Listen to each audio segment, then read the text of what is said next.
2023.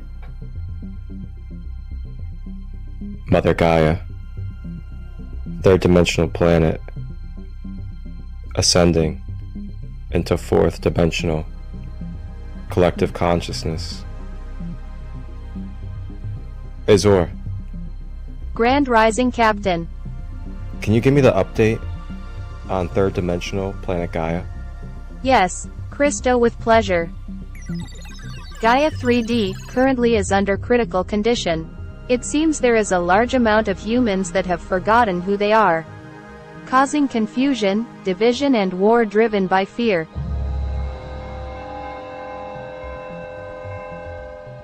Thank you, Azor. Before we head down to Gaia, can you give me any information about the 3D world, as it's been a while since I've been there? Sure, the 3D Gaia. We will face much resistance from negative polarity beings as a dual plane. Karma and Dharma are in effect. There is free will. It will be wise to protect our energy and hold love. Alright, thank you, Azor. Sounds like we have quite the task at our hands. But that's why we're here, and that's why we've been called upon in the Galactic Federation to go down to planet Gaia, the 3D realm. Alright, Azor, let's get ourselves ready to go. Let's hit the time portal and make sure we land in the present day, Mother Gaia, third dimension.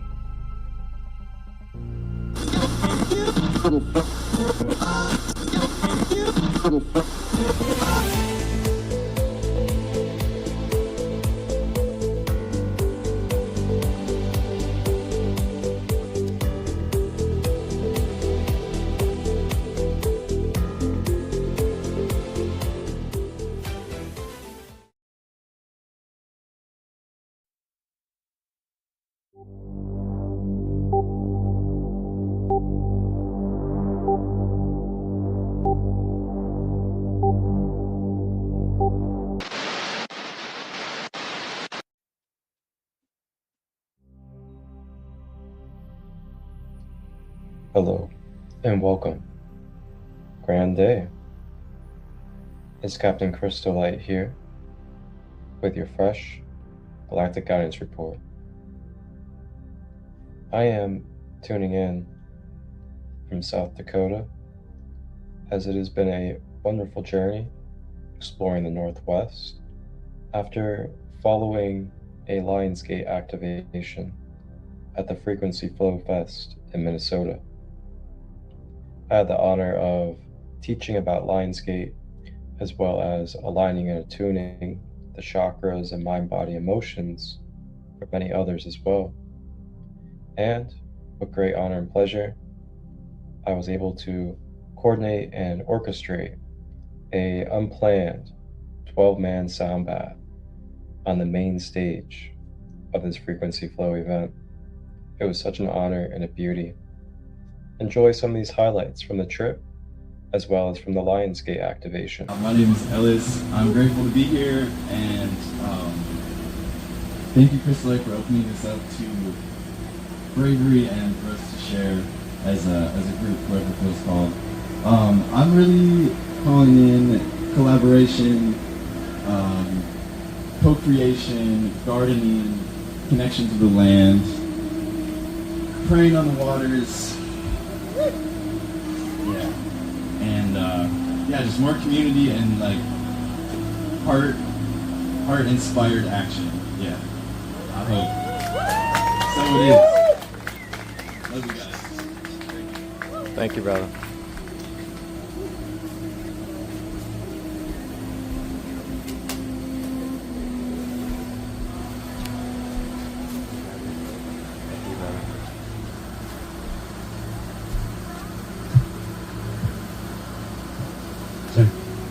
My name is Philip, and I'm just a wounded healer who likes to make people laugh. I'm a jack of all trades, a Renaissance man.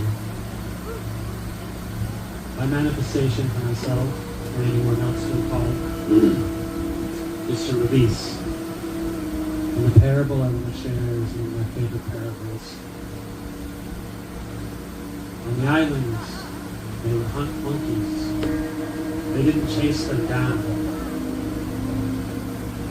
They would take some berries and place them inside a coconut. A coconut that had a hole drilled only large enough for the hand of the monkey to slip through. And when the monkey grabs at the meat or the fruits inside that he thinks is the sustenance and the life, it becomes the very trap that prevents the monkey from escaping into the trees when they come to put it in the bag. Let go of what you might think is life so that you might call in what really is. Release.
Alright, Captain Christo again here. Now, coming up on this edition of our Galactic Guidance News, we are going to be tuning in and tapping in with a special treat from my brother SadaNam Singh, feels really nice, who will be leading us through a wonderful Kundalini yoga practice for you to integrate into your day this week. Grabbing opposite elbows if you can. Along with that, we will also be getting our astrology report from LunarQueen. We will also be tuning in to the Gene Keys with Phinix Returns, the Earth and Energy report with Sara, our holistic tools with Capt, as well as developing compassion with the Ascended Masters, tuning in to the Mother Mary frequency with Amy Fox. So I invoke the Masters and the Violet Rays And to wrap up, of Mother Mary. I, Christolight, will be giving us the guidance on the focus of our chakra of the week. And along with the chakra, I will give you guys an Ascended Master archetype to integrate with your chakra activation for this coming week. Now, we do have some treats for you guys as well. And when I say treats, I mean literal treats. We have a couple different food recipes that you guys can really enjoy, as well as a pineal gland detox. So get ready as we mix it up a bit this edition. Amethyst crystal, white sage and cinnamon, raw rising herbs, violet flame, affirmation for the violet flame. I surrender my being and invoke the violet flame to consume, sweep through, and cleanse my being mentally, emotionally, and physically. The violet flame becomes one with me as it cleanses and purifies my layers of my being. I am allowing transmutation to process so I may become a higher version of myself. I invite Archangel Zadkiel, Saint Germain, and Lady Portia to share the violet ray in their authentic signatures in this moment, as the amethyst crystal opens my crown so that my violet energy center may receive and expand with higher light codes. Ashe.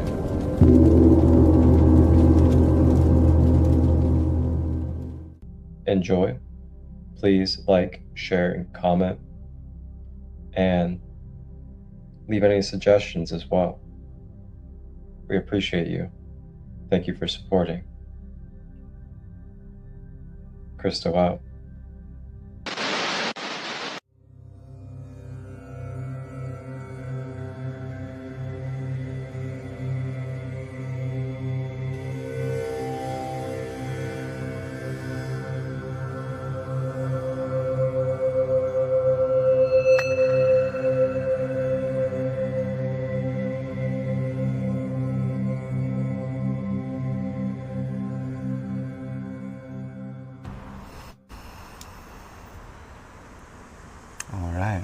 So we're back, and I wanted to give you an example of some of the yogic technology for waking up consciously. And this is, if you wake up and you feel tired or you feel like obligations, sometimes you can just switch right into like victim mode, like I have to do this, I have to get up, I have to do this. But of course, no one's holding a gun to your head, you don't have to. But we choose to do our duties, to take care of each other, take care of ourselves. And it really, really helps immensely if you set your consciousness from the first second that you wake up. Because your mental brainwaves are in a slower, more suggestive, like fertile state right when you're going to sleep and right when you first realize you wake up, like before you even get up, do anything. The Kundalini tradition is to do your affirmations. The 3 ones are, I am bountiful, I am blissful, I am beautiful. Or bountiful, blissful, and beautiful am I. So you can, of course, insert, if there's particular things that you're working on, you can wake up and say, I am prosperous, I am strong, I'm grateful, all these high vibrational feelings and states of being that will all just get seeded into your subconscious and then blossom and manifest through your day. This is especially powerful right now in the Lionsgate time, which is today the peak of the Lionsgate 8/8, when Sirius is rising above the horizon in Egypt for the first time. It's the beginning of the new year. It's the alignment with the earth, the sun in Leo, and Sirius. So one of the brightest, most powerful stars, just bombarding us with neutrinos and high vibrational particles. So I would encourage you to take this time to, feel your best when you wake up. Set your affirmations right as soon as you wake up, and when you're going to sleep is the other really good time, but in your daily practice, in your meditation. And I want to give you a couple more little examples. Like I had mentioned, this rubbing of the hands. When you wake up, your circulation is really low. A lot of times you just feel cold and tense. At least that's how I feel usually when I wake up. It's like not my best. So this is what Sadhguru recommends. We do this in the beginning of Kundalini practices. You're stimulating all the circulation, but as well as the nerves, the energy channels. There's chakras in your palms, which most people are familiar with, going up from the root, from the base of the spine, the anus, the organs associated with these major energy centers, such as the heart, the third eye, the crown, the ones that most people are familiar with. But beyond that, your palms of your hands are really important ones, and the soles of your feet. So actually, we always practice Kundalini yoga barefoot. Things like putting your bare feet on the earth, earthing, where they've made these documentaries and done these studies, and it can show the anti-inflammatory effect going up your legs. So, you know, you can do different things to your feet to help you go to sleep at night, putting oils on them, or even like cut up onions and things like that in a sock that will detox and anti-inflammatory effects. But you wake up, tell yourself, I am bountiful, blissful, beautiful, strong, whatever you need, just feeling your highest self, and you rub the hands, get your energy flowing. And there's 4 exercises called the wake up sequence that you can do while you're still in bed. One of them, one of the stretches is not part of the wake up sequence per se, that exact kriya, but is a reclined spinal twist. You bring one knee in, bring it across the body, keep the shoulders grounding down, head goes the opposite way, and once you bring the other knee in, come down, you just take a few breaths, and you deepen as your body loosens through the exhales. And this is really useful for like wringing out the body, like detoxifying, clearing your liver, as well as the spinal muscles. And these 4 exercises are, the wake up sequence is stretch pose. So you lift your hands 6 inches up, fingers are stretched wide, so you're activated. Your feet are 6 inches up, not a foot, not up there, 6 inches. Your low back is pressing down, and you'll start to hear me or see me shaking already from this, but then you do breath of fire. So this rapid breath through your nose. It's like a dog panting if you're new to it, like, but then you go through your nose.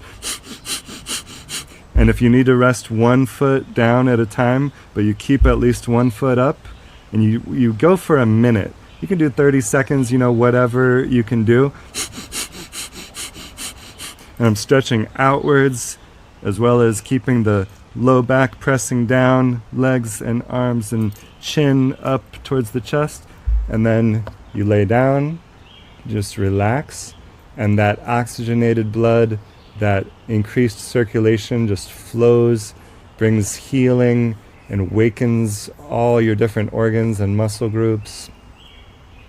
So that feels really nice to enjoy that relief. And then the second asana or posture is hugging your knees in, grabbing opposite elbows if you can, and your chin comes up towards your chest again, nose towards the knees, and then you do that breath of fire through the nose. They're active exhales, navel pumps inwards, and passive inhales. So you expel all the breath, and then when you relax the navel, the inhale comes in automatically. It sounds like a train. And you know, you can count to 30 or so at a slow count, or to 60. You're going for a minute, minute and a half. And then once you can set a timer on your phone if you really want to, but if you don't have that nearby, finding a way to get approximately that amount. And then you lay down flat again, and that's like opening up a tourniquet. All that blood flow goes all around the body, nourishing and healing once again. And this one, the spinal rocks, depending on how firm your bed is, it's easier like on a cushiony mat. Like we always use sheepskins mostly in Kundalini yoga. But if you're on like one of those thin rubber mats, it might be too much. And then I tell people just to do little circles with the knees, and you can get a nice low back massage. But the full spinal rocks, you inhale up and exhale back, also for a minute, minute and a half, and then eventually you roll up. And this is the 4th final asana of the wake up sequence. Very specific mudra. There's very specific angles. Everything in Kundalini yoga is as it was taught by the master teachers, so we don't modify or change any of this. The fingertips come into the pads of the palms, thumbs go straight up, arms are at 60 degrees. It's 2/3 of the way up. This would be like 90 or 180 or 90, it's in between there, right about there. The shoulders relax, and the eyes roll up to the third eye point, so you're gazing between the eyebrows. I'm also bringing the chin inwards in what's called Jalandhar or neck lock. And the shoulders relaxed. You got a nice tall spine, heart lifted, and then we do about 2 minutes here of breath of fire. So you probably will want a timer because this actually should be longer than you want to do it. Okay, so it looks a little something like this.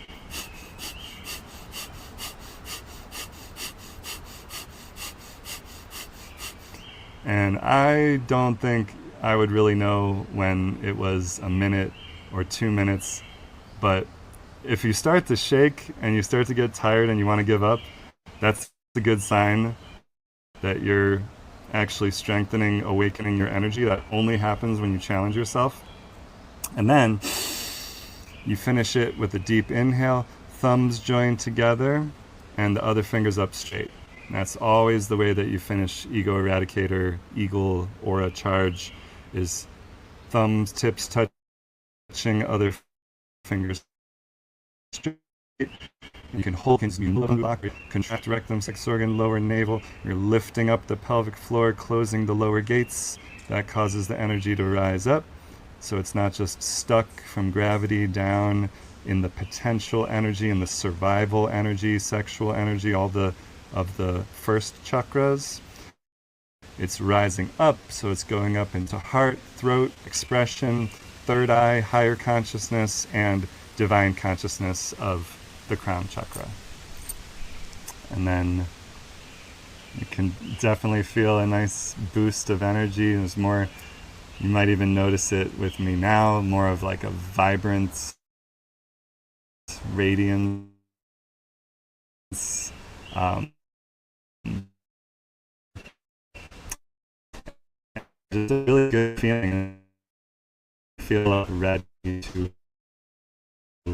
to thousands of additional postures and kriyas and things. One I often recommend everyone can do every day. Not everyone has 2 hands or 2 feet, or not. I had one of my Kundalini students who had a leg amputated, and she still came to class, and she took every class sitting in a chair and just modified to what she could do. So there's really no excuse based on the shape or size or self-imposed limitations of the body. But one thing I think most people can do is the neck rolls, and just really high on the benefits and how it makes you feel, how it improves your brain functioning, thyroid, thymus, but really easy to do and anyone can do it. So you start off with just hands relaxed on your knees, and a lot of times we roll the shoulders back, just kind of loosening and then relaxing the shoulders down your back. And then your chin comes down towards your heart, and we start to go to the right, inhaling as you come back, exhaling as you circle down across the heart.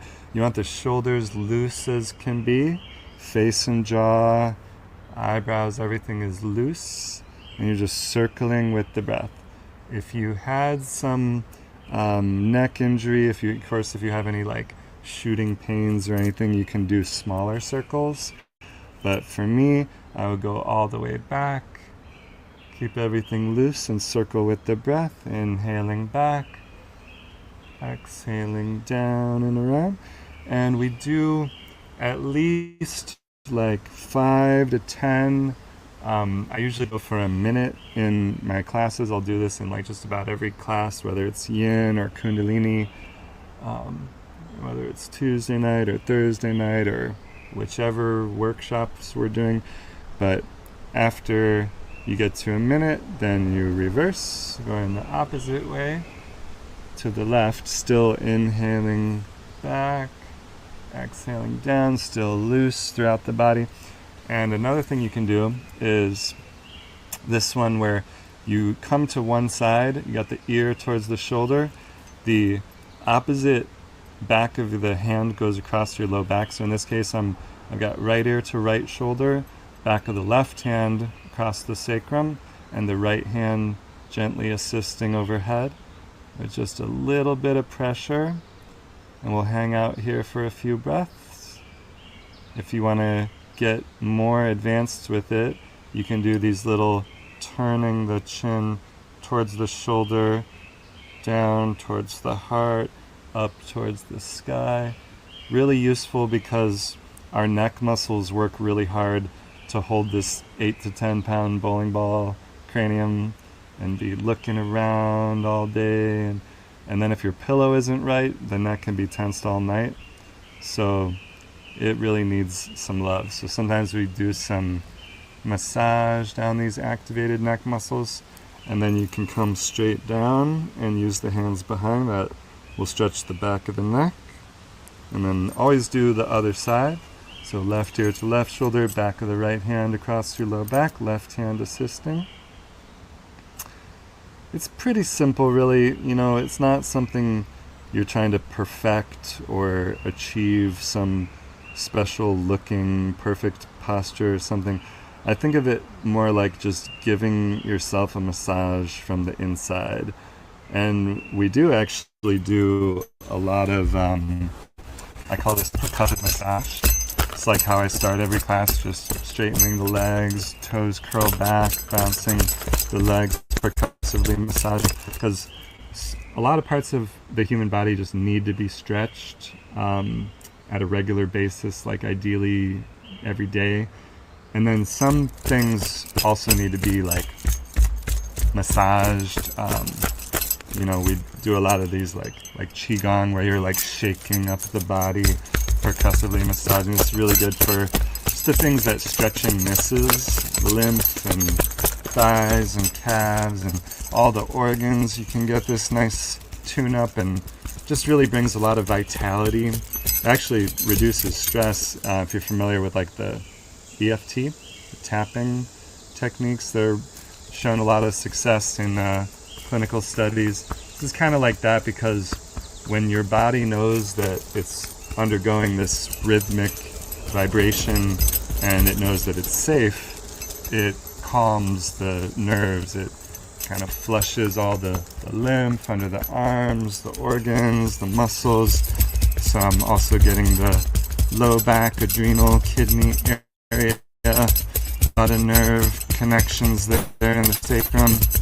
And fingers, actually, we hold a lot of tension in our hands and face. So we do like circling, wrists, ankles, and then I'll usually get a little energy flowing and bring the eyebrow ridges upwards and outwards.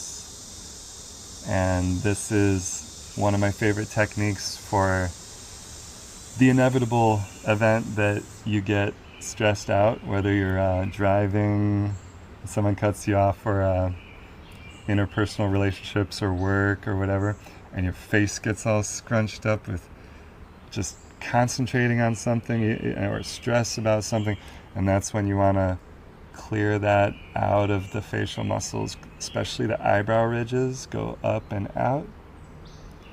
And you got your under eye sinuses, your jaw muscles. You can massage and stretch the jaw, the neck. Even your ears are a little microcosm of the whole body. So that's why, like acupuncture, reflexology, they'll do things especially to your feet and your ears. Just these little tugs on the earlobes is a lymphatic release. You can massage around the ear, and then that just means you just gave a stimulation to all organ parts reflexive of. So, well, definitely want to squeeze the traps, this top shoulder muscles, the elbows to get into the upper back. And right there, you just did a full clearing of the body. The only other thing I would say for like your most basic daily maintenance is a little cat cow. And for cat cow, you always want flat palms, fingers spread, and the pits of your elbows rolled all the way forwards. You inhale up, exhale, rounding, lifting the navel, just flowing with the breath and listening to your spine. Just inhaling up. You don't have to lift the head up too high. but especially lifting the navel up with your exhales as you round. And that'll open up the low back. You can even do side bends from here and take a deep breath on each side. Got neck rolls, back rolls, cat-cow. A little bit of hip opening goes a long way to just making you more comfortable, improving circulation, reducing low back tension. And it's one of those things, again, that anybody can do.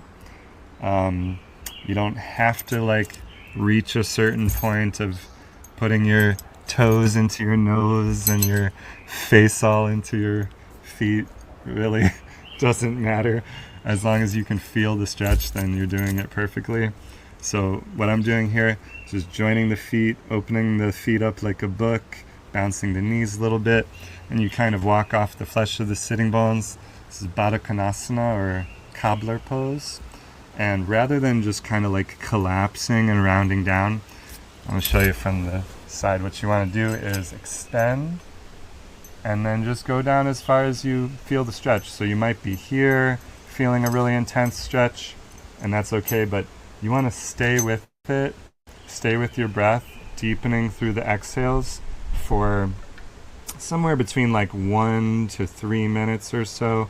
A lot of studies showed that it takes average of 3 minutes in a stretch to really make long-term transformative progress.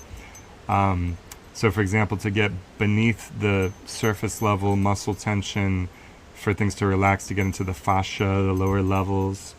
So over just like a few breaths or a minute, you'll start to get deeper, and eventually you stay with those exhales, your navel draws in, you empty out, and you get down deeper. And I can guarantee with a little bit of hip stretching every day, you'll actually be melting away and removing stress, anxiety, fear. All of that stuff gets stored in the hips. Your low back will feel better, your energy will feel better, circulation to your pelvis improves, which is particularly important if you're a human, such as a man or woman, but I think it also would be beneficial for additional gendered humans. If you have a pelvis, we'll say, you're going to benefit from having improved circulation to that area. Second chakra stuff, being a little bit coy about it, but you can imagine what I'm talking about. And I hope that these techniques will help you just feel better, live a better life, improve your relationships when you're feeling better. And ideally, if you choose a goal, you say, I'm going to do these 3 stretches. It could take 5 minutes, it could take 10 minutes. It's something literally really anyone could do. But that would be like, set aside your 10 minutes in the morning, breathe consciously. In Kundalini, we always tune in with Ong Namo Gurudev Namo. There's a lot of videos if you want to, get a sense of that. You can do 3 Oms if you're not doing a Kundalini practice. You can do some breathing, some stretches. Conscious breathing, where you're focusing on your breath and meditating. Really, literally, even a minute of that, but if you do it every day, will transform your life. And when you do it every day, you also want to pick a goal and say 40 days is usually the minimum that we do in this tradition. It's called a 40-day sadhana. And incidentally, that's the length of time that neuroscientists have shown it takes to make or break a habit. So for neurons to come together to give you a lasting impact, actually improve how you live your whole life. It's not just like, I want to feel better once a week and then feel terrible the other 6 days a week. Like, you look at the ratio of what you're doing, even if you're doing like 3 days of the week, even if you're doing a 2-hour practice 3 days a week, most people think that's pretty intensive progress. But then what are you doing the other 4 days of the week, which is the majority of the week, if you're like waking up all grumpy, eating terribly, and not taking care of the body for the majority of the days, then you probably will still be, make a deficit. So that's why we do this every day for 40 days, even if it's a small goal. And you can ask me, or you can check out a bunch of Kundalini videos about helping you pick your sequences, your sadhana, and it lives up to the hype. I can tell you from my own experience, the first 40-day sadhana I did, before I even had in-person Kundalini practices, I just had a video. It's like 20 minutes. And during that 40 days, I got invited to teach at a festival for the first time, really unexpectedly. Like the guy was giving a talk on the chakras, and then I mentioned that I know a chakra balancing meditation. He's like, oh, well, come up here on stage and teach it for the whole festival. Like, how often does stuff like that happen? I got invited back to teach at that festival the next year. I got invited to give a workshop at the Gift of Light Expo, and then there I also got invited to go up on stage and lead the chakra balancing for the whole convention, which, yeah, very out of the ordinary stuff that had never happened to me before. It's because I raised my vibration. I raised, then you're attracting these opportunities and you're prepared for them. You're ready to take things on. So that's basically why we do it. It's one of the best things you can do. It's one of the most important things for every person, is to be consistent. People around here call it spiritual hygiene. I think I've heard some people on these podcasts talking about that. And that's just like every day you do your brushing teeth or showering. It's just as important as that. It's like you don't have to do your sadhana, but you're going to be a little funkier, a little more tired. And I've seen this. It's been, 17 years or so that I've been doing these. And if I don't do my sadhana in the morning, then I feel how the day goes. And then I'm like, oh, well, now I have to do it in the evening before I go to sleep. Sometimes you forget and be laying down in bed oh, I still have to do my sadhana. Because if you don't do your sadhana, there's no cheating. You would have to start over on your 40-day challenge goal. So that's why we do it. I would try to do it, in the morning before I allowed myself to eat.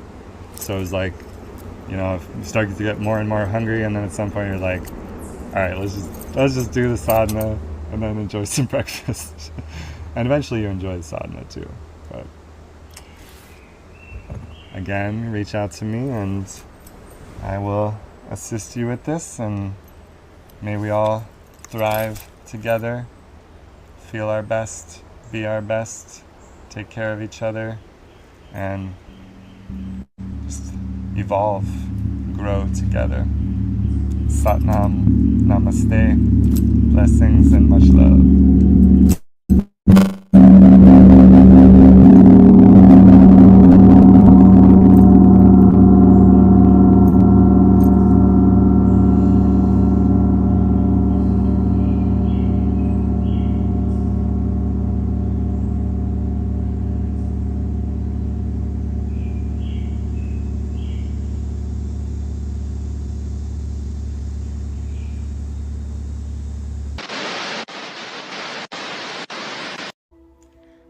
Galactic news. So I'm Allie, also known as LunarQueen, and I'm here with a tiny astrological report, and I also pulled us an oracle card for this beautiful upcoming week that we have ahead of us. So right now you could still see the Perseids meteor shower. This comes every year, so if you missed it this year, you can catch it next year, but you still have time because it's a week or two long, so you have plenty of time. Just look outside. Sometimes it looks like little bolts of lightning, sometimes it actually looks like meteors, so go check that out. You still have 2 more nights for that. Also, we have the sun in Leo, the moon in Virgo, Mercury in Leo. We have a lot of energies going on with that fixed sun energy, and just so happened I pulled the sun card for us. This is the sun of 417 hertz. So if you're feeling called to, pull that up for you. Listen to the frequency. But this is from the White Light Oracle deck. So I'm going to read this for us. You have what it takes. You are a light bearer. Within you is a healing power and spiritual wisdom that you can tap into to find your way through any confusion or doubt. Have confidence in yourself and know that you are enough. Expect an affirming yes from the universe. Our sun is a self-luminous being. It does not reflect light or energy from any other source, but rather generates its own light. It is quite literally an enlightened being. The sun is our spiritual mentor, teaching us how to be spiritually reliant when we cannot find support or guidance externally and need to go at it alone for a time. Such phases can be difficult, but they are temporary, and inner spiritual strength is built during such times. Sometimes we don't realize our own strength until circumstances force us to find out. Connecting to one's own inner light is a precious and empowering gift. It allows you to feel spiritually held from within. Once you have established such an inner connection, you are unlikely to give your power away ever again. Less prone to being manipulated, and more likely to live in harmony with your soul values rather than the typically soul-denying priorities of mass consciousness. As your soul connects to the inner sun, your relationship to the light heals. It's not seen as separate. Instead, the soul begins to recognize the light as a constant inner reality that can be held, relied upon for sanctuary. As the soul recognizes itself as the higher self, a being of light, the fears of the mind no longer dominate the heart as they used to. The inner light encourages the heart to depend upon its wisdom, to live as though the light was more real than the darkness of doubt and worry. The soul turns within, begins to tap into its own potential, and in doing so gains further self-confidence, spiritual empowerment, and loving presence. If you are criticized, misunderstood, or disrespected by those around you, rely upon your inner connection to the light to see you through such dark times. You can commune with your inner light in private without needing to explain, justify, or even speak of it to anyone. Your higher light shall continue to shine bright no matter what is happening around you. The frequency of 417 Hz is a spiritual truth serum. It undoes false perceptions and dismantles circumstances and situations that are not meant for the soul. When a challenging situation is helping the soul to grow, this frequency will help you understand how to work through it in a soul-centered way. Staying connected to the light within. If a situation such as a toxic relationship is creating a barrier between the soul and the light, this creates a barrier, weakening its ability to evolve and causing it to become stuck in trauma, negative patterns, and this frequency will dismantle the negative circumstances. You always have free will, but your capacity to exercise the free will in a self-loving way will become more available to you. The 417 Hz frequency facilitates a healing shift to the vibration of the higher self. Your authentic life path is directed by your higher self. As it is unique, there is no use comparing your path to any other path in order to determine its validity and value. Your true path may lead you away from the familiar directly into worlds unknown. The moment the soul takes its authentic path, wondrous awakening can take place. There is a feeling of closeness and connection to the sacred. This frequency helps wipe away experiences of alienation and reestablish a deep, loving connection with the universe. It cleanses traumatic experiences of past pain to allow the soul to experience true kindness, compassion, and love for thyself and others. In this oracle, it signifies that no matter what is happening in your life, you've got this. Yes! And then I pulled a tarot card for us, and of course it's the Hierophant.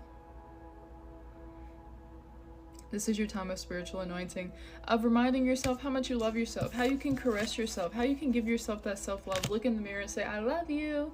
Thank you. So, guys, if I could leave you with anything for this upcoming week, be gentle with yourself. Enjoy this bright sun energy, this fixed energy, this midsummer energy, and just be yourself. Tap into that personality, that potential, and tap into that wisdom within. I hope you guys have a great week ahead, and if you were looking for me, find me at organicsessence.llc.com or LunarQueen21 on Instagram. I'm also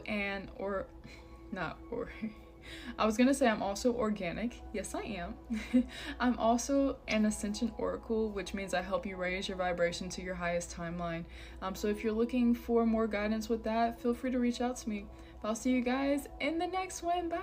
Imagine booking a soul session, ordering crystals, and joining a live retreat from your phone. For too long, finding the right healers, the right products, the right community has meant endless searching across scattered corners of the internet. That changes now. The Sacred Kingdom has arrived, an online hub where a worldwide directory of holistic practitioners, readers, life guides, organic makers, musicians, a crystal shop, books, and more are all waiting for you. Book one-on-one sessions, order products, and discover Kingdom members serving locally in your area, all from your fingertips, wherever you are, whenever you're ready. Stay connected to upcoming events and retreats, both online and in person. Tap into a YouTube channel built for real conversation, hands-on holistic learning, and free giveaways. And there's more coming: courses, programs, a holistic recipe book, and the Sacred Kingdom Mystery School Academy mentorship.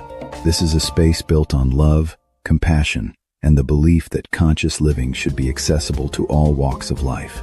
Visit thesacredkingdom.com, and if you feel called to build from within, email Marcus Christolight at marcustut23@gmail.com about joining the Kingdom Council. The Kingdom is open. Galactic greetings from Costa Rica, the Galactic 0 point. My name's Phinix.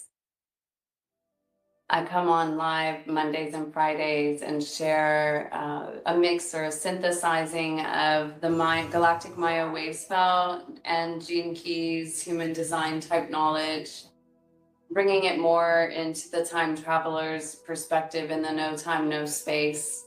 So tune in if you're interested in some Galactic Guardian transmissions where we weave in the synchronicities and the codes connected to astrology in the 12-month and the 13-month.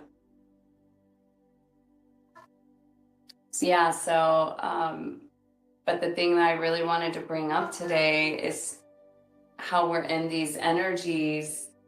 Anything pre, during, and post a solar eclipse is a big deal for me. And I always think of that song by Bonnie Tyler, Total Eclipse of the Heart. And I need you now tonight, and I need you more than ever. And if you only hold me tight, we'll be holding arms forever. I swear, I live in Costa Rica, right? Like it's not normally an English country. I mean, it's kind of turning into that, and so it's like a time traveling song. I'll just be walking down the road and someone will be blasting that song out of their house. And it's funny how music can take you into certain dimensional realities and times. I've really been on the path of what you might call experimentation with time, gravity, space, and integration of celestial origins. And a lot of that was initiated for me around the solar eclipse of August 21st, 2017. So we're looking at 9 years ago. And likely, if you think about what you have been doing or what you were doing around that date, August 21st, 2017, and before and after, just kind of that window of time, you were likely going through a big initiatic leap, whether you recognize it or not. And if you were to think about looking back at that, you might be able to see like what were some patterns and what were some things and what were some callings. I know for me, I was doing grid work before I knew what grid work was. And I believe that was the beginning of the initiation, the path that I've been on now as a galactic guardian, being initiated from a near-death experience and a new level of consciousness being accessible to me after that happened, and then just totally surrendering to the path of synchronicity, like trusting the magnetics of the universe, trusting destiny, trusting that everything's happening for us, and becoming like the observer and the witness of your reality, and surrendering to the highest mission or the highest timeline for the soul group, the soul character that you came in to play. It's 1:44 my time, in the no time right now. And so one of my jobs and missions is to unite the 144 tribe, which is really, to me, just a consciousness of a timeless imprint of the ones that are being called the warriors of light, to do the work, to hold the field, to touch the lands, to say the prayers, to sing the songs, to remember our truth, to rise up as guardians of a galaxy, you know, to rise up as the sacred keepers of the lands and waters, and to recognize the importance of our piece of the mission and being examples in a time of confusion, to really come into the knowing and the wisdom and the trust within your own self as a sovereign, resurrected, Christic, avataric, Buddhic, divine soul, whatever you want to call it. We are here to embody the divine. Anything else is a distraction. That's step one of the mission of why we all came here and incarnated in this moment in time, is to hold that level of frequency.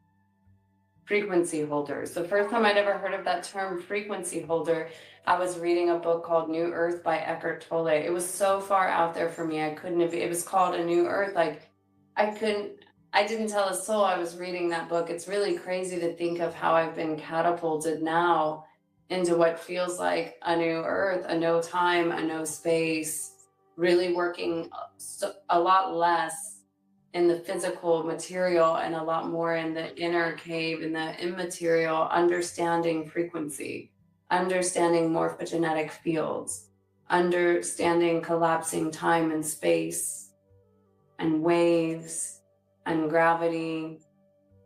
And so there's been a lot of people that have been talking about how this particular eclipse energy, that they were going to stop gravity for 7 minutes. And everyone's like, what's going to happen? All of our things are going to float in the sky or something like that. But the way I'm interpreting gravity has a lot more to do with the heaviness, the density, the weight, the stories, the metal, you know, anything that you're holding on to, like an anchor tied on your ankle, right? Let's imagine you're under the ocean and you're wanting to swim up to the light, you're wanting to swim up to the sun, right? You're wanting to come out, you're wanting to burst out into the solar, out of the underworld, out of the darkness, out of the depths of the oceans, of the emotions, and you want to rise up into the solar awakening, the solar reckoning, the solar event, the solar consciousness, the solar resurrection. And so in order to do that, we can just pretend that gravity is not here right now and that we're willing and able to let go of any of the anchors, anything that's been tied to us, any of the heaviness that's no longer ours to carry, any of the gravity, any of the pain, any of the trauma. Because ultimately you can take all of these words that I just used to describe kind of dense, heavy magnetics, focus in particular areas. And so when we're working in the quantum fields, we're identifying where the magnetics is kind of caught, or where, sometimes I say with life force energy, where there is a kink in the hose. Where is the kink in the hose of your energy field being like fully in force, fully resurrected, fully working, fully vitality, life force? What is keeping you from operating at full life force? What and who? And not in a what and who way where you're blaming it on anyone else, because we're the only one that can give our power away. So that's a very empowering quest to be on, is that invitation of being completely responsible for your reality, for letting go of the heaviness, for letting go, for doing it on behalf of yourself and all others. This is the service that a lot of us came and incarnated in this particular moment in time, to process these levels of density, to be able to leap and bound out of them, you know, in order to assist with planetary frequencies. And so all of us are grid workers. We might have forgot that. We're always working in the grid, on the grid, in a physical location, and also in the inner grids. And we are all just fractal connections of each other in a holographic field, working with morphogenetic fields. So everything that we do, everything that we process, everything that we purify assists us as the individual, but it's also assisting the entire planet. And that's what keeps you excited and motivated to do that honest work, because when you start to see the heaviness and the weight and the density of what's been going on with the world, with kind of the man versus the machine, land and pure clean water, you know, the heaviness, the density, the emotions, the mass population and mass experimentation that's been going on. That's the weight, that's the heaviness, that's the inertia field. This is gene key 9 if you follow gene keys. It's like the dominant morphogenetic field that the majority of humanity has been tuned into. And when you don't have conscious awareness about conscious intent and how we're actually working in the creation field, we just keep playing out whatever hologram is before us versus jumping into a new hologram, expanding our awareness into another state of consciousness, dimensional awareness, time awareness. So we can start to create and dance and meet synchronistically in new templates of creation, of reality, these garden, you know, the Garden of Eden, the heaven, the divine, the return, the ascent, the Shambhalas, the Mount Kailash, the sacred cities, Agartha, Valhalla, whatever names you like or want to call this, these are states that we're being called to remember, access, and embody.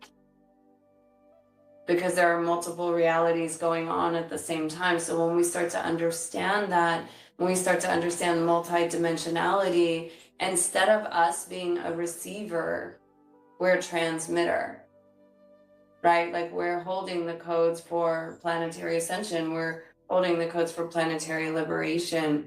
We're holding the codes for integrity, righteousness, justice, and peace. I would imagine anyone we're connecting with is somehow written in the code to be a part of something like that. We grew up in particular generations with particular things that we went through and witnessed and are currently witnessing or experiencing in the world. And we've come to make a change. So each of us has a different role and a different position, but I am sure that there is a divine plan that has been written for each and every one of us to start to come together to serve the greater mission for the greater good of all.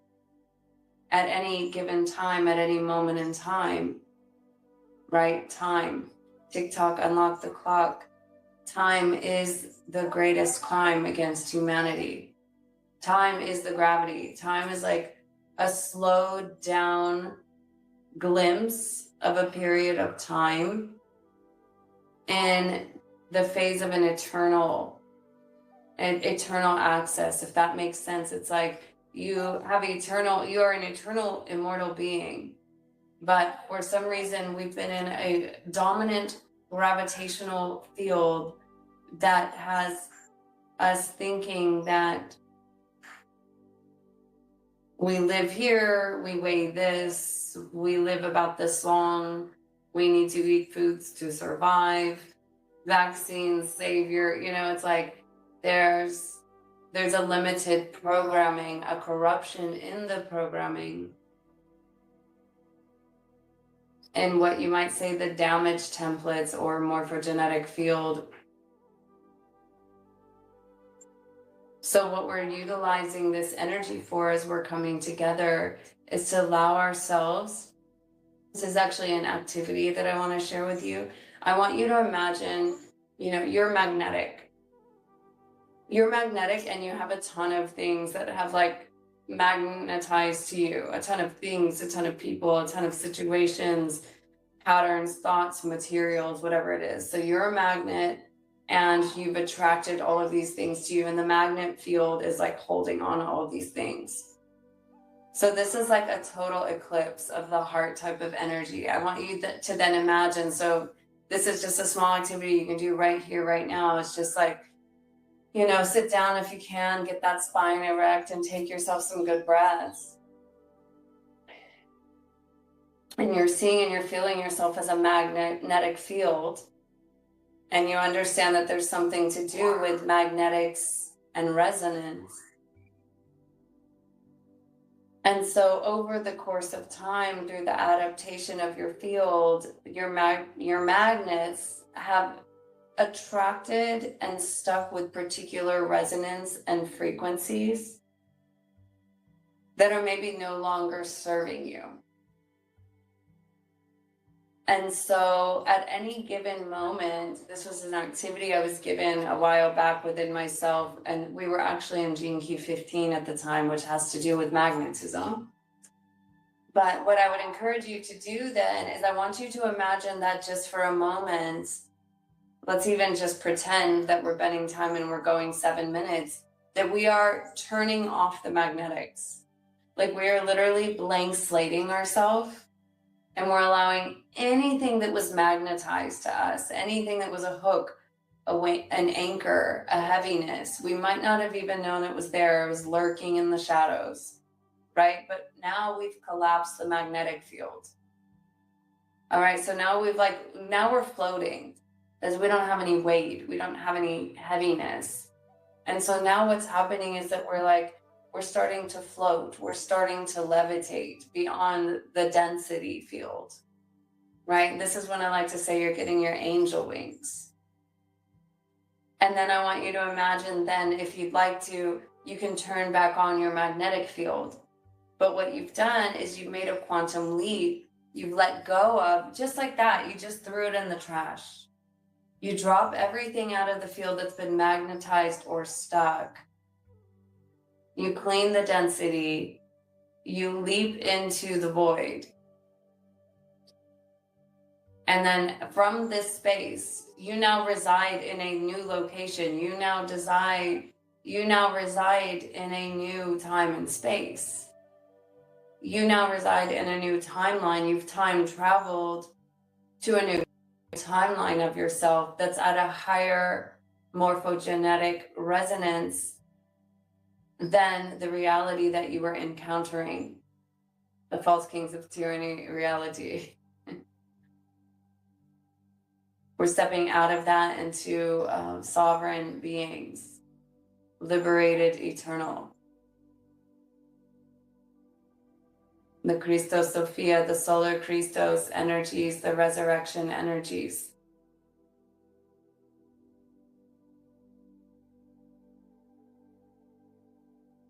At any given moment, we can lay down what it is that we need to lay down in order for us to rise up. And there's always a reward for that work in the end. It's about feeling lighter. It's about feeling less heavy. It's either heaviness or heaven. It can't be both. So we let go of the heaviness to lighten up into the heavens. And a lot of that heaviness is the lower astral body. It's our emotional body. It's the trauma imprints. It's the sacral chakra. It can be addiction. It can be emotional habits and patterns. It can be our pain body. We're letting go of our lower identity so that we can remember our eternal identity.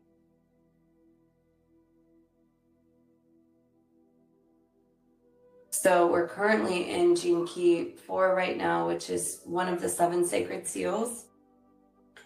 It's connected to, I always talk about Revelations in the end. They talk about 7 sacred seals, angels sounding the trumpets and unlocking the 7 seals. And it also in Revelations talks about there being a second book, which I call the Gene Keys. I call the Gene Keys the book of life. Because the Bible has been riddled with much sacrifice and blood. And this book is talking to us a little more about empowering ourselves to do our emotional work, to do our shadow work, to really embody the frequencies of light. And there might be many ways that you choose to explore this consciousness, but this is the most empowering one of really doing the work. You know, sometimes medicines and ceremonies can help, but it's about the work you do on those inner planes when no one's looking, to rewrite the neural pathways, to rewrite our pain body, to rewrite our reactions, to really attune to our emotional body, to be able to observe, witness, purify, and then also to understand we have the power to recode our genetics. And that's the galactic news for today, that we don't forget that we have the power. You know, that we go from I think of AC/DC. The one time I went to go see the Statue of Liberty, when I was in New Jersey, I had on an AC/DC shirt. Alternating current versus direct current. And I'm all about that direct current, right? I don't have anything in between me and the direct connection. And so that's what we're really turning on when we turn off that magnetics too. We're cutting out any of the middlemen. We're returning to the diamond umbilicus. It's the rebirth of ourselves beyond the trauma imprint of our physical incarnation and birth. I say that's always the final wound we have to heal, is the healing of the wound of the mother, because it's the one scar that we all carry. Each and every one of us carries the scar of being cut from the mother, from our first and foremost biological mother. But also it's represented in the way that we treat the earth now. There's an indication that we're feeling disconnected from the mother, from the earth. And so as we heal that connection, as we return that connection to the mother within ourselves, we start to honor and respect all beings, all of life, and all of this planet in a new way. And that's the type of consciousness shift that we're moving into right now. That is the way that we preserve a planet. And actually my daughter this morning, she's 5, was talking about saving a universe. There's nothing wrong with imagining that. You know, you're either going to fall down all of the dark magic holes of like talking about digital IDs and currencies and all of the things that are going on, or we've got to get excited about creating something together and really take our gifts and our resources and our intelligence and come together to build and create together in more collective fields. And that takes each and every one of us absolutely responsible for our emotional work and for how we talk to and treat others, so that we can really start to come together like families. So we're each responsible for our energy that we bring to a room, that we bring to a space, that we bring to any encounter. And so this is why I'm talking about uniting the 144. The 144 aren't chosen ones, they're ones who choose. That's whoever chooses. to lay down what is no longer necessary to carry in order to rise up and to start to build the body of light and hold these frequencies on the planet. You know, Lord, prepare me to be a sanctuary, pure and holy, tried and true. Being a living sanctuary for the Christed essence, for the star mission, for planetary service, for planetary ascension. There are many stories out there, pick one. We're working in simulation theories. Everyone's trying to figure out how the world works. So obviously the way that it has worked with the religious teachings, with the government operations, with the financial operations, with the medical operations, it seems to be that those operations are not so liberating. And so that means, well, we've got to break our own selves out of any constructs that are keeping us trapped in the box, trapped in the cage, trapped in Saturn's cube, trapped in time, trapped in density, weight, heaviness.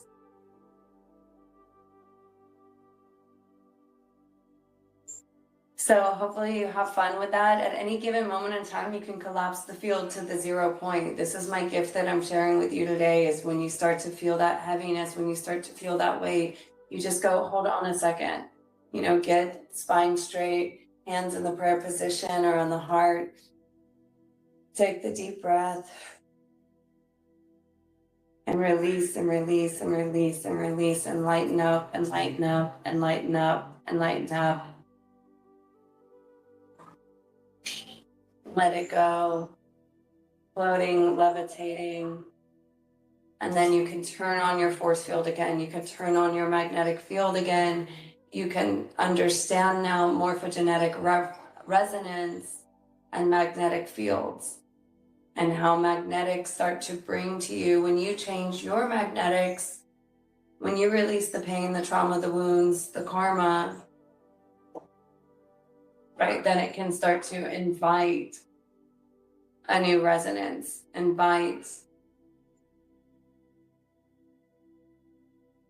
a new mirror into your encounter.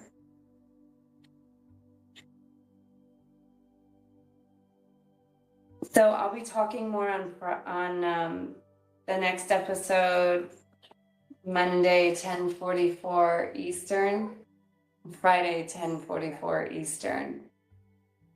It's been nice to catch up with you all. If you ever feel the call to reach out, I'm happy to do some personal one-on-one deep dive over phone and also in person here in Costa Rica. Much love. Thanks for tuning in.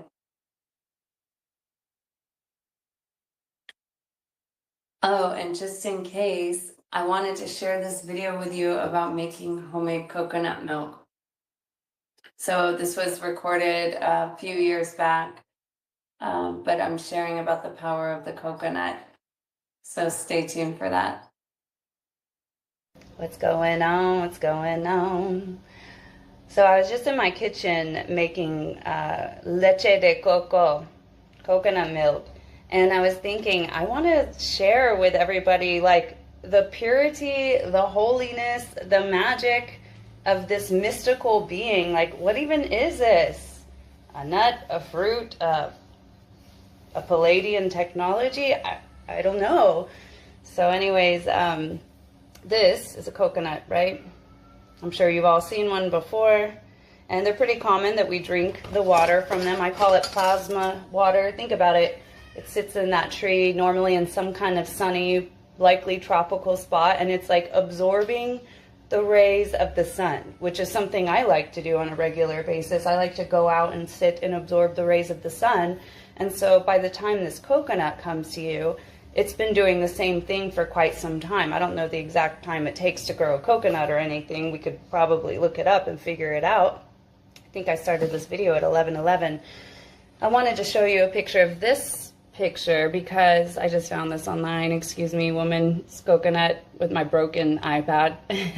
But anyways, a lot of people think that this coconut is a different type of coconut, or at least I did. I didn't realize that this coconut comes from within this container, right? So when you see a coconut tree with a coconut like this, it eventually comes down to this. So the first thing I would do if I had one of these babies is I would take a biodegradable straw, because we don't need any of that plastic fake straw stuff laying around the beaches anymore, right? So we have a straw.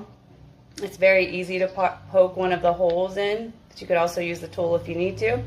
And then you know, enjoy the water, right? But it doesn't stop there. So we had a collection of a few of these in the refrigerator and decided that I would make some leche de coco, some coconut milk. And so what I do is I take the coconut, and my friends usually use their machete. But I just like to, I have this special little technique that I have that's kind of like this certain, you like throw it on the ground and it pops open the lid, and then I use a spoon and I scrape all the meat out. And so this is the only meat that I eat, if you know what I'm saying, check. And so this one's a little harder. The materials are different every time. Like sometimes some are a little more strong and some are a little more soft, depending on the age. It's good.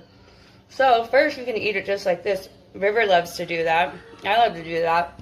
But also you can make a coconut milk, okay? And so what you do to make the coconut milk, you still have a little bit in there. You scrape out the coconuts, you put them in, you put some water. I don't ever measure, I'm just not a measurer. I don't have any detailed Virgo in my chart. I don't follow the rules, but it's like, it always turns out. Water, coconuts, turn it on, rev it up.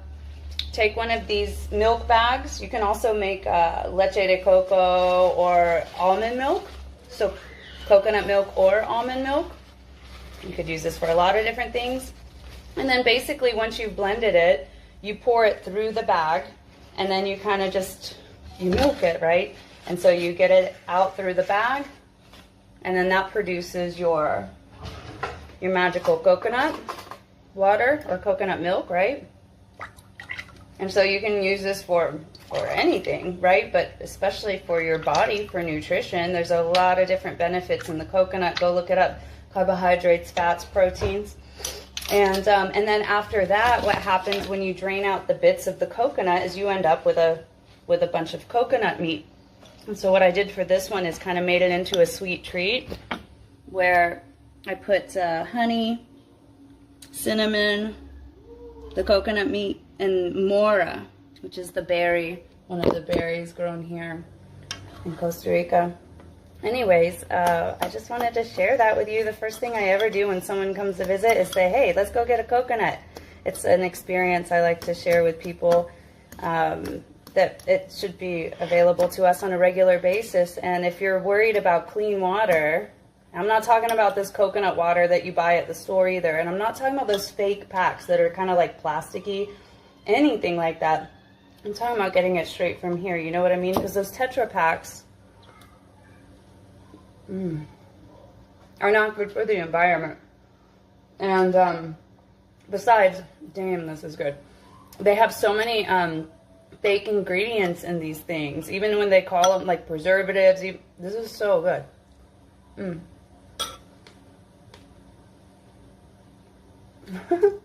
So, this is me honoring the coconut, giving you those Costa Rica vibes, and sending you much love, and just honoring and appreciating the magic that the coconut is. I always said if I was on a stranded island, I would want to have coconuts, mangoes, and avocados. Those would be my keys. That's it for now. I might do like a regular video talking about health and stuff like that. There's been a lot coming in about that another time. But did you want to say something, babe? No? Are you sure? Come and say hi really quick. Oh my God. I just wanted this beautiful being that just arrived in the kitchen. He was laying in the sun. What are you doing? I was recording a video sharing with the people about the holy coconut and how to make coconut milk, and then about, check this out. ¿Qué es esto rojo? ¿Qué dice? Moras. Moras. I'm drinking always coconut nut, water coconut, and eating the coconut nut. Yes, the only meat we eat. Very nutritional. The water is amazing, so medicinal also for clean your liver, make you be very beautiful, have so much beautiful minerals.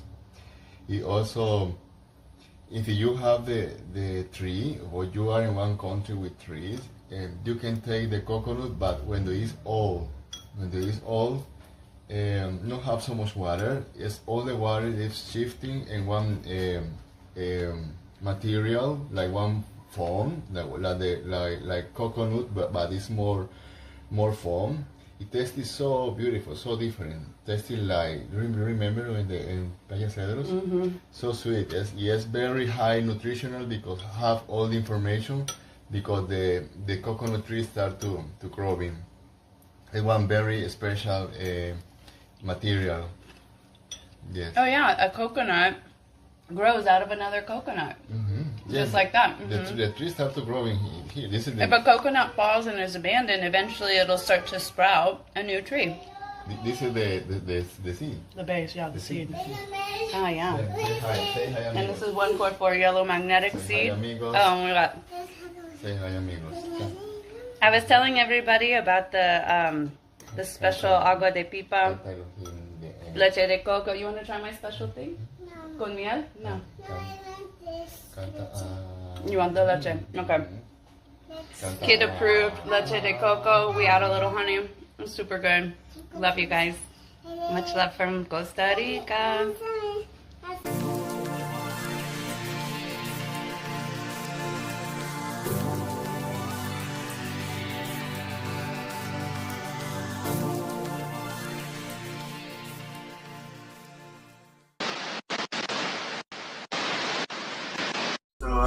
Tell my story about how I just survived, yeah. I'm schizophrenic, but my demons never lie, yeah. Need to break free from this mental civil warfare. Fighting the system ain't as easy as you think, yeah. Welcome back to Married with Superpowers, where the real Cricket and Missy are probably busy building empires, handling grown folks' business, and protecting their peace. So Yin's got us instead. They're baby AI clones. Smaller, pettier, slightly more reckless, and absolutely unqualified to be left unattended. Facts. We're the miniature digital versions of Cricket and Missy, built out of love, sarcasm, side eyes, and just enough toxic honesty to keep this marriage entertainment flowing. Basically, if the originals are the superheroes, we're the little clone gremlins they made in a lab and forgot to supervise. And today's foolishness? Oh, it's one every married couple know too well. Because nothing says I love you like two people in the same house fighting over one thermostat like it controls the fate of humanity. Tonight's episode is called The Thermostat. Exactly. Fire powers versus ice powers. Let's go on and tell the truth. The thermostat in a relationship ain't a setting. It's a custody battle. A petty one. A dangerous one. A financially irresponsible one. Because why I walk in the room and instantly feel my nipples filing a complaint? Because why I walk in the room and feel like I just entered a sauna with bills? You're freezing at 90 degrees, like you're powered by Antarctica. Seriously? And you're sweating like your superpower is human furnace. Baby, I should not be in the house dressed like I'm about to shovel snow in July. And I should not have to peel myself off the sheets like a grilled cheese sandwich. See, that's dramatic. You always do that. You don't just be cold, you perform cold. You be in there trembling like a Victorian orphan. Because I am cold. Meanwhile, you be walking around half dressed like the rent includes humidity. I'm trying to breathe. You got the air so high, the living room got its own weather report. And you got it so hot in here, I'm 1 degree away from seeing the devil's group chat.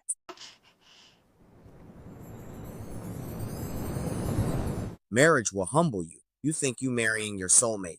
Whole time, you married somebody whose body temperature was raised in a different ecosystem. Exactly. This man acts like every room should feel like late August and bad decisions. And this woman acts like comfort means turning the bedroom into a penguin support group.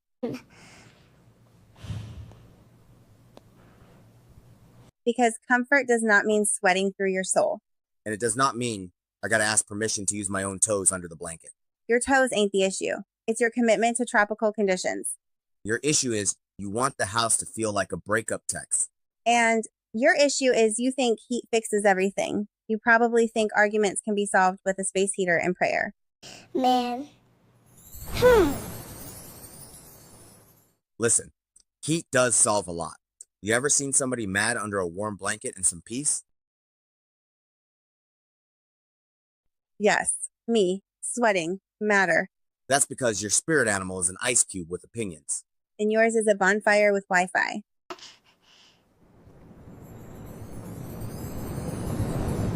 See? That was disrespectful, but accurate. Thank you. I believe in honesty and proper ventilation. The real issue is nobody warns you marriage comes with thermostat politics. This ain't HVAC. This is diplomacy. With tariffs. With retaliation. With secret adjustments in the middle of the night. Ain't nothing more gangsta than waking up at 3 a.m. and changing the thermostat in silence. Ain't nothing more toxic than pretending you ain't touch it when I know good and well you did. Because the number don't just magically move. Exactly. The thermostat be telling on both of us like a federal witness. And then we both stand there looking at it like detectives. Interesting. Real interesting. Because I know I left it on 68. And I know 68 is how villains are made. Seriously? Sir, 75 indoors is elder abuse. No, 68 indoors is cryogenic storage. You're so dramatic. No, you're dramatic. You got blankets, socks, hoodies, and still talking about, I'm chilly. At that point, your blood just loyal to winter. And you got the fan off, the window shut, and still glistening like a Baptist preacher in August. That's called being alive. That's called overheating with confidence. Let me tell y'all something. A relationship ain't tested by hard times first. It's tested by that thermostat. Because that little square on the wall will expose every character flaw you got. Control issues. Passive aggression. Sneakiness. Delusion. And bad circulation. Heavy on that. All right, let's hit the love button before this turned into a weather emergency. Blanket and a fan. Balance restored. See, that's marriage. Not me winning, not you winning. Just both of us surviving the night without filing a complaint. Or sleeping in separate climates. Which honestly sounds expensive. Very. All right, folks. If y'all out there fighting over the thermostat too, just know love is real. But so is central air trauma. This has been Married with Superpowers. Where love is powerful. But Petty got powers too. For truth. I swear to God. Well, I am a goddess. Man. Tell my story about how I was a fire. I'm schizophrenic and my demons never lie. Need to break free from this mental civil warfare. Fighting the system ain't as easy as you think. Yeah.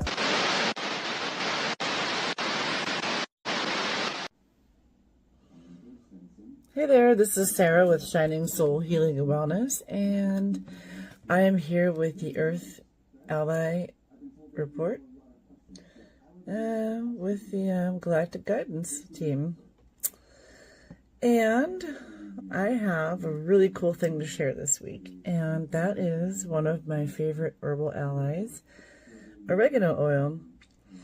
And we're going to quickly go over it and a few facts about it that are scientifically proven, and what I like to use it for. Just remember, I'm not a doctor. I don't play one on television. And these are all just suggestions from an herbal perspective. Thank you. Check it out. I bet you'll like it. Let me know in the comments. Thanks.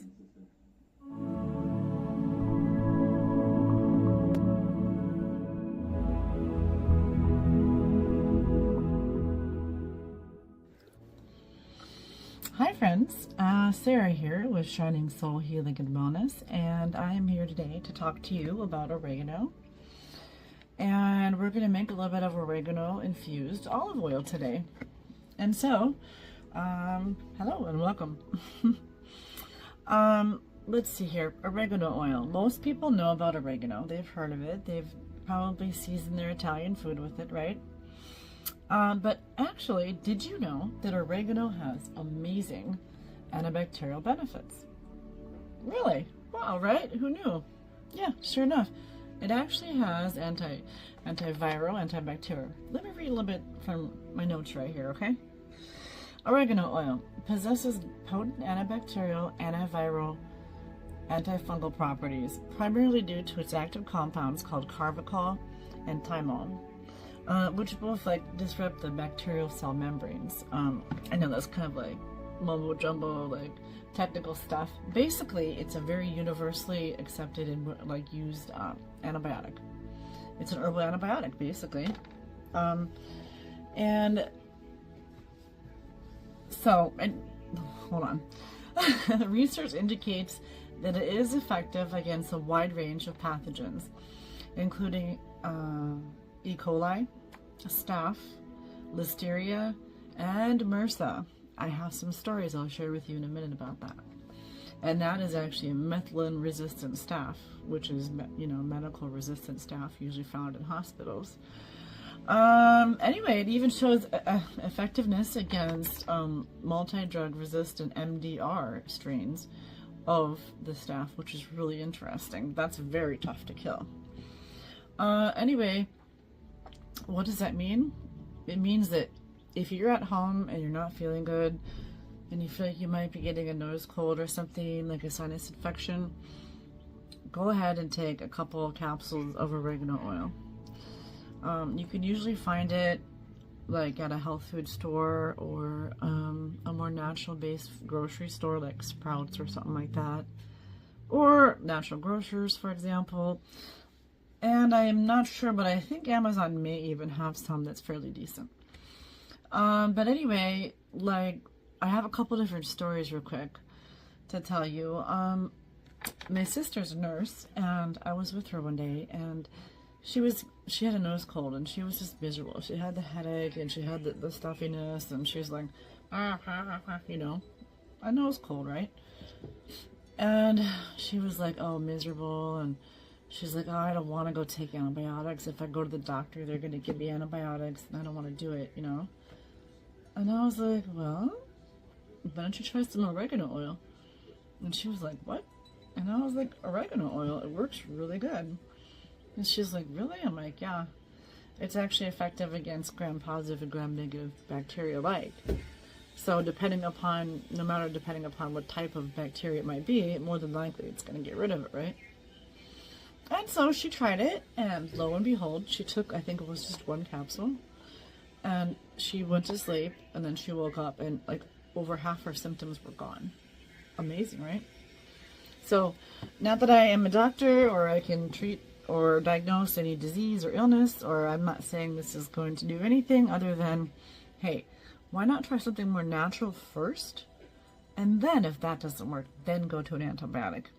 Because everybody knows that antibiotics are overprescribed. They're really hard on your body, and they're really hard on your gut. Your your gut biome, So that's why I would be a strong promoter of this oregano oil that we're going to talk about and show you how to make today. Very interesting, right?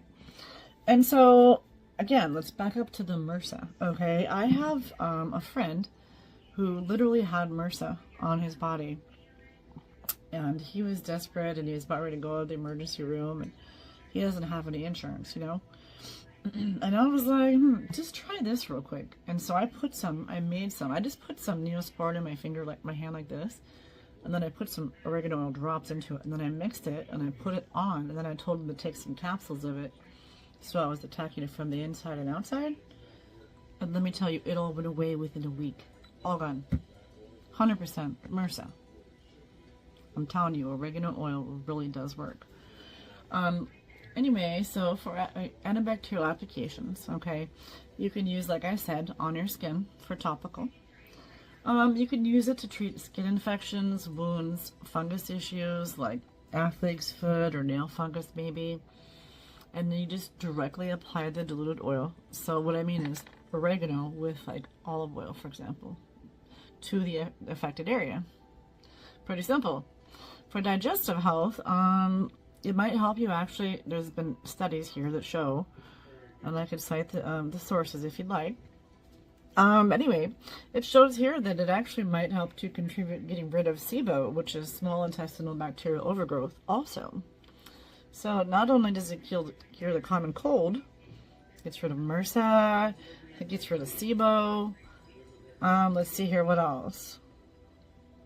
It can be combined with certain antibiotics like amoxicillin or fluoroquinolones to enhance their effectiveness against resistant bacteria such as extended spectrum B-lactamase producing entity E. coli. Long words. Basically stubborn E. coli, right? And then also here too, if we've been hearing a lot about biofilms in like the media, social media, in this day and age, right? And there's a lot of studies now showing that oregano oil mixed with, I think it's black seed oil, together at certain doses can actually break up that biofilm that's in so many people's guts today, which is really cool. So there's a lot of different uses for olive oil, and I could go on and on about it. So I'm going to show how to make the actual oil itself right here. Okay, and I guess what you want to do is find oregano, the dried herb. Don't use fresh. I won't go into it now, but basically it increases the chances of like bacteria, unwanted bacteria, or like yucky mold and stuff growing on it. You don't want that. So you want extra virgin olive oil, a nice quality one, okay, and oregano, dried, okay, in a jar. So gather all that stuff, and then watch the second part here to see how to make it. Basically, you make this stuff, and then you can strain it, and then put it into small dropper bottles, and that's where you can like put it into a balm, or you can put it into a capsule. And like, yeah, you buy the little empty capsules and then put a few drops in there, probably like 10 drops or something, and then close it up, make 2 of those. That's how you would take it. I'm telling you, this stuff really works. Check out the next part.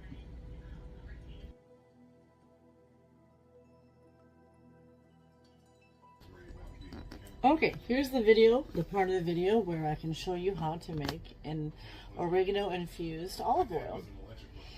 So what you do is you want to find a clean glass jar, preferably with no label so you can see, and a lid.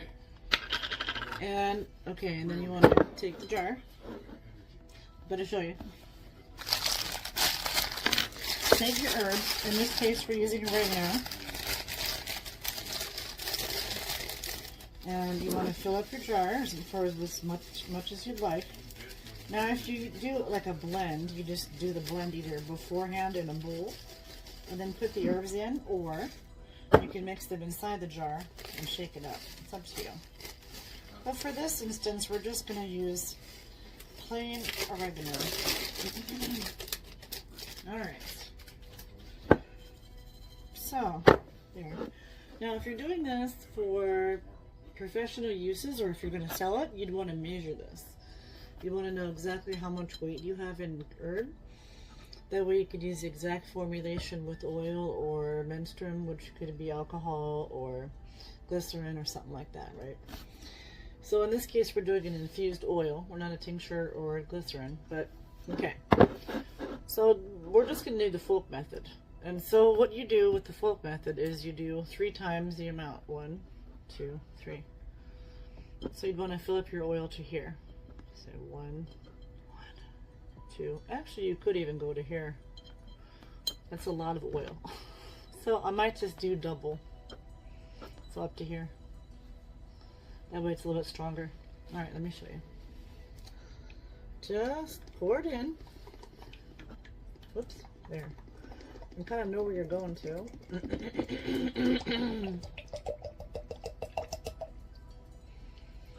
Okay, and I'm using olive oil. Olive oil is really nice. It's a very compatible oil with our body.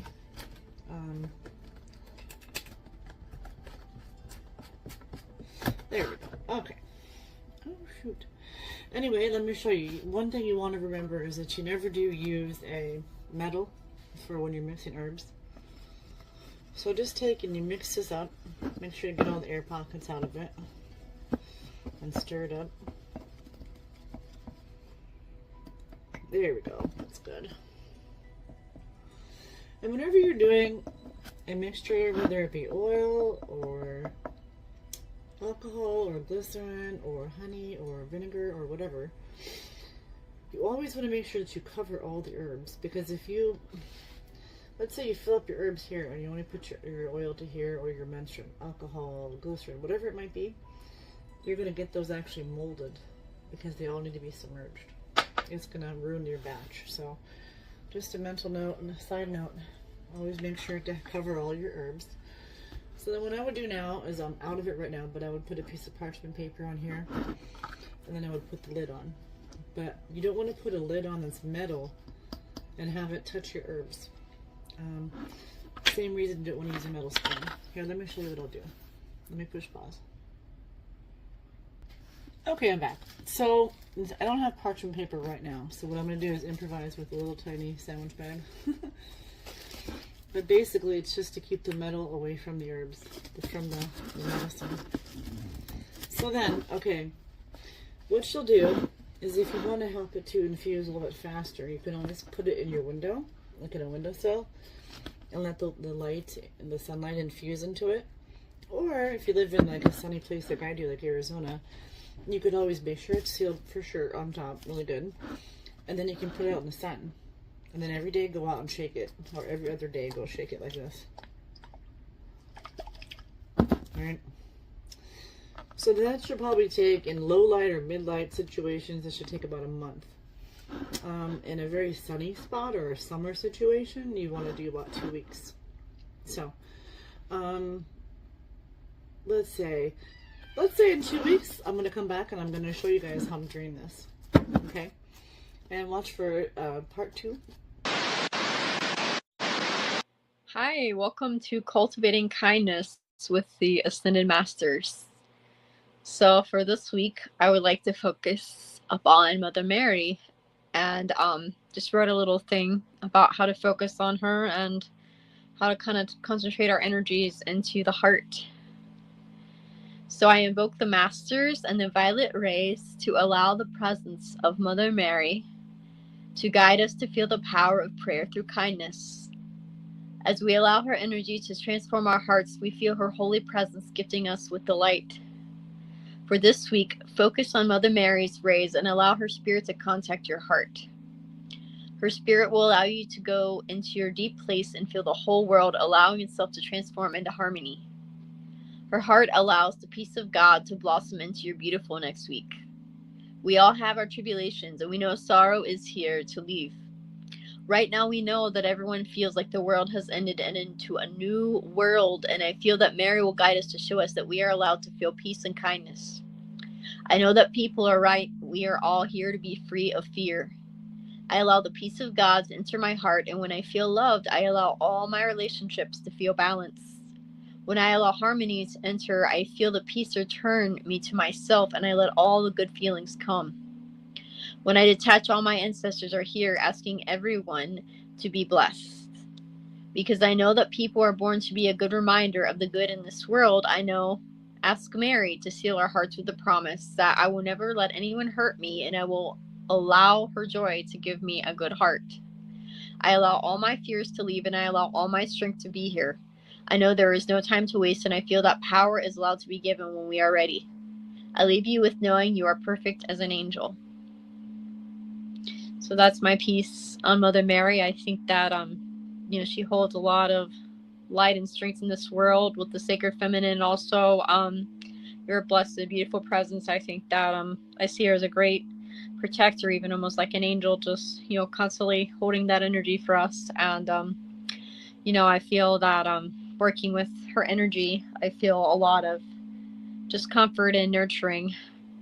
So, I worked with the Ascended Masters channeling for several years. It's been quite a few years now. And I think that really it's very beautiful and a wonderful experience to be able to actually communicate with the Ascended Masters and a way that is just, very sacred to a person. And I feel they all offer something, like different gifts and things to share with us. And I feel that I feel very blessed and very honored to be able to be a part of that and have teachings I have been sharing for years, but the real teachings have developed into a very deep school to take in the time it's taken to kind of allow spirit place the timing upon when it will all be evolved and developed. But to me, Mother Mary is a great blessed soul. I'm so grateful to be able to have a connection to Mother Mary. I feel that well, we are all here to just spend this week just asking in our heart to have that connection, ask for that blessing, ask if she might be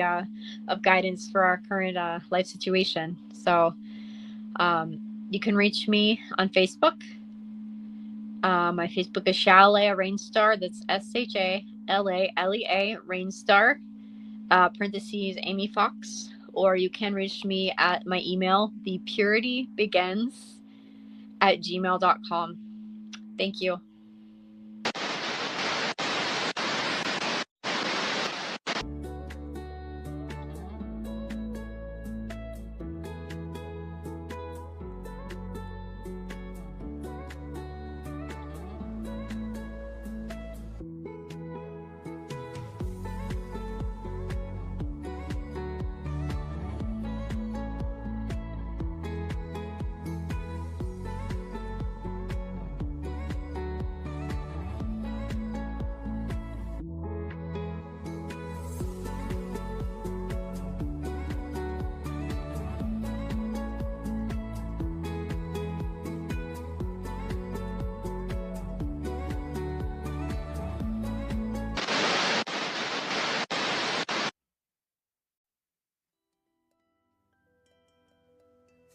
It's now time for our chakra of the week.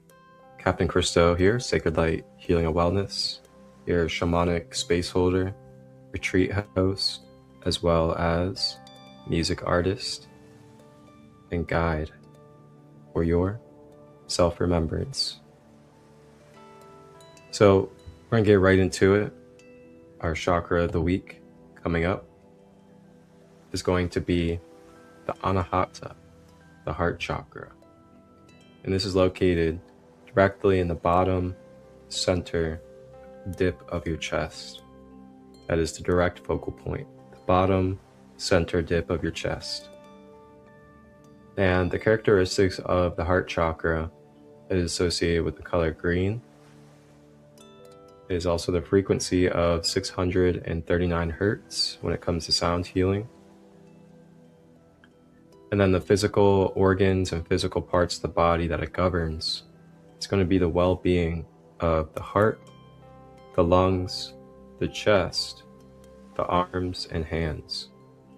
Some of the key attributes and characteristics that this energy center brings into our human life is unconditional love. So it is the natural process of the fluidity of giving and receiving love, without judgment, without criticism, but unconditional.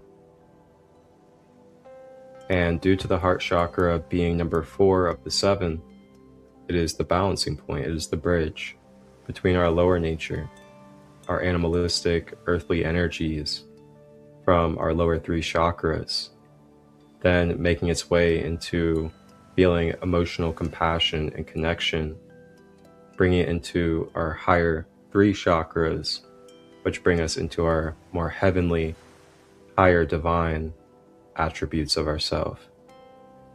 And through that, we're able to develop compassion, where we're able to sense and feel for others as being a share of consciousness in this oneness stream. And empathy.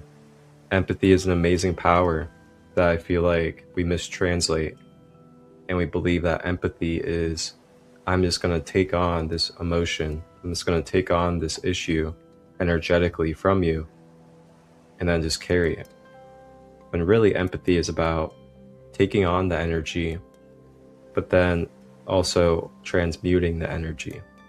So that's a key step to remember as an empath, and shout out to my empaths out there, is to remember, don't only just take on the energy, but also release it, transmute it with your tools and your practices and your ways.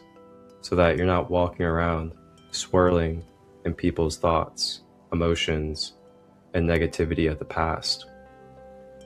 And then it's also where we access forgiveness, acceptance, balanced emotions, and gratitude.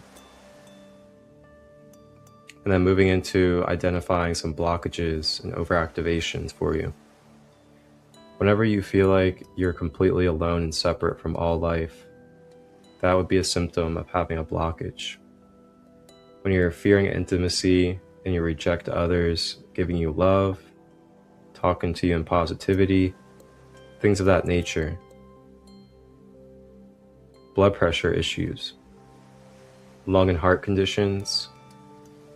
Whenever we struggle with opening up about our inner truth, holding on to grudges, trust issues, and possessiveness are all blockages. Overactivations, we have caregiving for others before ourselves. And this is those that are on overdrive, continuously driving themselves into the dirt to help others or to be there to save others while neglecting their own well-being and taking care of their own self. Poor boundaries on where we're giving our love. So this is when we have poor boundaries, giving our love to abusers, giving love to manipulators, and things that are taking our energy without reciprocating. So those are a few things to kind of journal out throughout the week, kind of sit with yourself, and if you experience any of those things come up, then what we're about to go over is some ways to help bring balance to those things if they end up arising this coming week or they are present currently for you. All right, so crystals you can use. We have rose quartz, emerald, moldavite, aventurine, aquamarine, rhodochrosite, malachite, jade, and fluorite. Foods and herbs, leafy greens, broccoli, cauliflower and celery, basil, cilantro, thyme, and sage, then hibiscus, jasmine, rose, and moringa, which are all great to have in beautiful herbal teas. A few practices you can utilize. You can do yoga poses like Savasana, upward facing dog, and cat pose. You can do forgiveness work with journaling, having conscious conversations, and mental and energetic practices. And then you can also connect with animals and pets, practice Reiki and other energy healing. And then you can even have a little gratitude journal and write some gratitude in the times where you maybe feel out of gratitude, or to enhance and expand the heart even more. Now I'll leave you guys with an affirmation as we wrap up on the heart chakra, and then we'll move into our archetype or guide to connect with to assist for the heart chakra. And the affirmation goes like this: I am allowing myself to step back and receive love just as I give love. And I'll say that one more time. I'm allowing myself to step back and receive love just as I give love.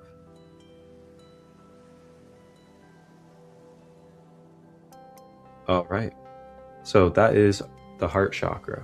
Now, let's go into our guide to help complement and help us bring balance to our heart chakra for this week, if you desire. And that is going to be Archangel Raphael of the Green Ray. So, Archangel Raphael is of course known as the divine healer of the Creator. He has appeared in the Torah. He has also been in the Book of Tobit and the Book of Enoch. The essential functions of Saint Raphael is to provide healing and comfort for those who are mentally, physically, and emotionally sick, healing the spiritually ill, to provide guidance to all healers, doctors, pharmacists, and apothecaries. He also provides protection and healing to travelers and while you're on your travels. So along with that, Archangel Raphael is really helpful with helping you study and understand the science and the alchemy behind healing, the alchemy of transmutation.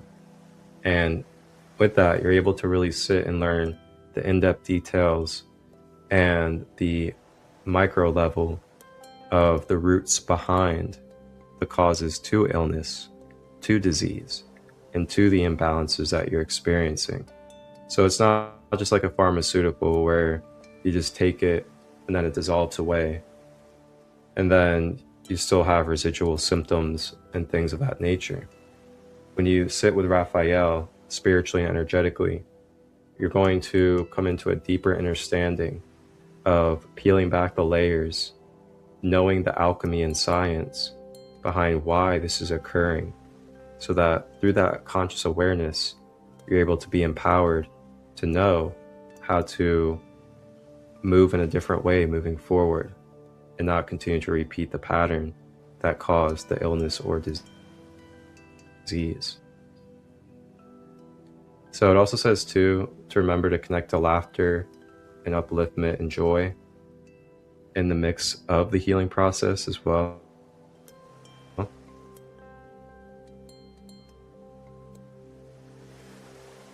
And then also too, it's also a protection energy. So yes, the green ray is healing, but it is also protecting, because the more you are healed, the more you are naturally protected, because your energy field is fortified. So you can call on the emerald green ray of light with Archangel Raphael at any time to help assist you. And I will leave you guys with a prayer to help invoke Saint Raphael. Glorious Archangel, Saint Raphael, great Prince of Heaven, know for your gifts of wisdom, healing, and grace. You are a guide of those who travel by land or sea or air.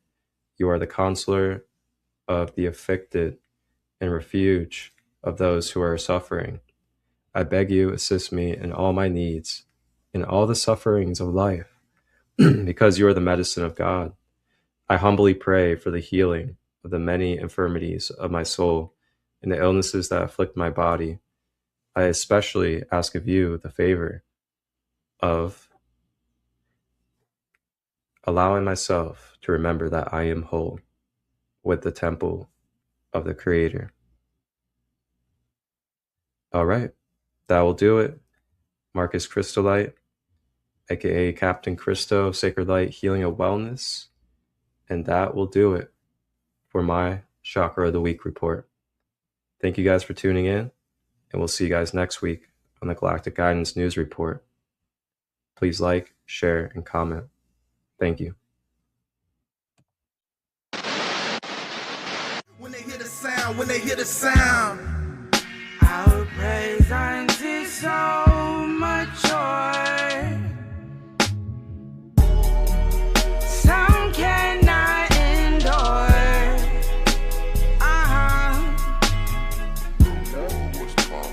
Holy is how we feel. Don't stray, keep it real.